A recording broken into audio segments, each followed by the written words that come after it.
Baik, Assalamualaikum warahmatullahi wabarakatuh. Perkenalkan, nama saya Ahmad Syarif Aziz dengan NIM C1B023133. Di sini saya akan mempresentasikan hasil dari materi yang sudah disampaikan oleh dosen mengampu yaitu Bu Sri Rosita dari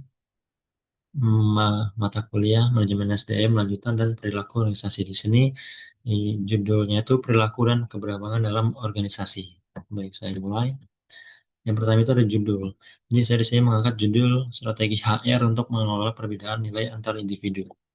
Nah, yang dilatar belakangi oleh dalam organisasi yang beragam, setiap individu memiliki nilai, keyakinan, dan cara pandang yang berbeda.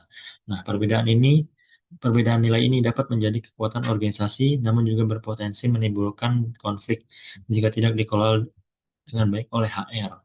Nah, jadi poin pada slide ini tuh keberagaman nilai dalam organisasi. Yang kedua itu ada potensi konflik antar individu dan pentingnya peran HR. Nah, permasalahan yang diamati yaitu perbedaan nilai sering terlihat dalam cara berkomunikasi, pengambilan keputusan, serta sikap terhadap aturan kerja. Nah, hal ini dapat memicu kesalahpahaman dan menyurutkan kerjasama tim.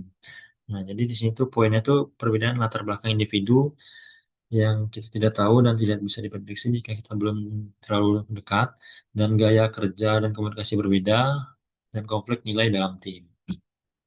Selanjutnya ada analisis perilaku organisasi. Nah, di sini dalam konsep perilaku organisasi, nilai individu mempengaruhi sikap dan perilaku kerja.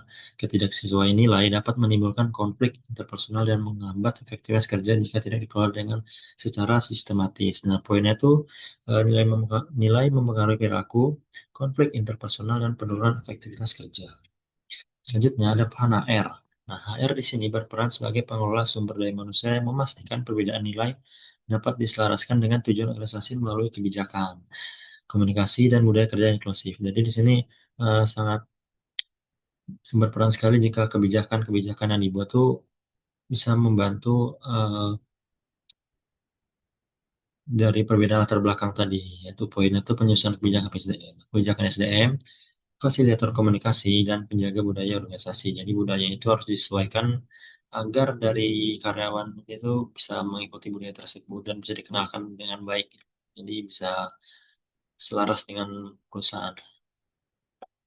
Nah, selanjutnya itu ada strategi HR. Di sini untuk mengelola perbedaan nilai HR dapat menerapkan kebijakan SDM yang inklusif, yaitu memberikan pelatihan, keberagaman, serta membuka ruang komunikasi dan mediasi konflik antar individu. Di sini itu bisa seperti HR itu membuka setiap akhir bulan atau akhir tahun membuka sesi yang bisa, jadi itu karyawan itu bisa menyampaikan keluh kesah selama bekerja selama sebulan, atau bisa juga memberikan saran atau apa. Nah, poinnya tuh kebijakan kebijakan SDM yang inklusif tadi, yaitu kepelatihan keberagaman dan komunikasi terbuka dan mediasi. Jadi eh, karyawan itu tidak tertekan.